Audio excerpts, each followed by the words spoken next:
virale parce que cette putain de licence de merde de Saw veut toujours pas crever, même 20 ans après, putain de merde. Pourtant le premier Saw, voilà, il était plutôt bien mené, voilà, il y avait James Wan aux commandes, donc voilà, il y avait un minimum de compétences. Mais toutes les suites qu'on a eues, et là on a une deuxième tentative de relancer la licence, et je suis genre, mais laissez-le crever, bordel, il est déjà mort! Surtout que là, en plus, ils ont essayé de la faire en mode Get Out avec tous ces films d'horreur qui essayent d'avoir un message social.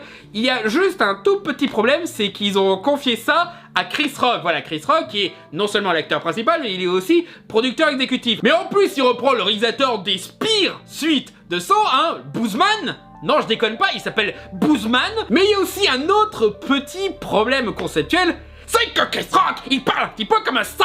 Ah non mais je te jure, c'est tout le long du film comme ça. Les moments dramatiques, les moments sérieux, les moments d'enquête, il y a toujours cette même façon de parler et tout. Mais je suis genre, mais c'est pas possible, mais t'es pas con à ce point-là. Et le fait que le film a une fausse nouveauté par rapport à la licence de Saw, c'est se concentrer sur le point de vue des flics qui mènent l'enquête. Alors déjà, c'est pas la première fois qu'on a un flic protagoniste dans un de ces films Saw, mais en plus, en faisant ça, tu te rends compte qu'en fait, Saw, depuis le début, c'est Seven. Bah oui, du con, le premier Saw, c'était Seven, mais du point de vue des victimes. C'est ça le truc intéressant, justement, que c'était du point de vue de ceux qui se sont fait piéger par le serial killer, pas du point de vue des flics qui essayent de le rattraper. Et du coup, tu as juste un sous-Seven.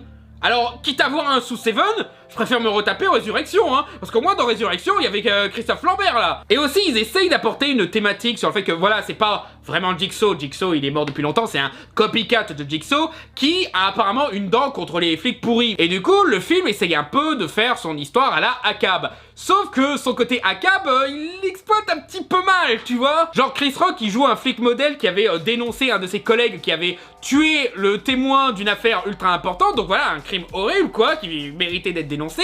Depuis, il se fait détester par toute la police. Et en plus, en faisant ça, apparemment, il a sauvé un futur serial killer qui, des années plus tard, va détruire sa vie. C'est limite Monster, en fait, l'histoire. Sauf que tu vois, Monster, ça s'arrêtait pas à la découverte de qui était le serial killer de l'histoire, quoi. Ça continuait après pour justement continuer la remise en question. Est-ce qu'il a bien fait de sauver ce gosse ou est-ce qu'il aurait dû le crever? Sauf qu'au moment où le film s'arrête, tout indique que ouais, t'aurais dû faire comme les autres flics pourris et laisser ce gamin crever. C'est le problème de tous ces films avec le syndrome de Magneto qui essayent de critiquer la société, mais tout ce qu'ils peuvent dire contre la société, ils sont obligés de le faire dire pour un méchant parce que c'est un petit peu trop subversif pour le mettre du côté des gentils. Et là, ça, limite, ça donne raison aux flics ripoux parce que si on avait laissé tranquille les flics ripoux, bah on n'aurait pas eu ce copycat de Jigsaw qui tue des flics pourris. Fallait peut-être réfléchir avant de faire une thématique sociale, tu vois.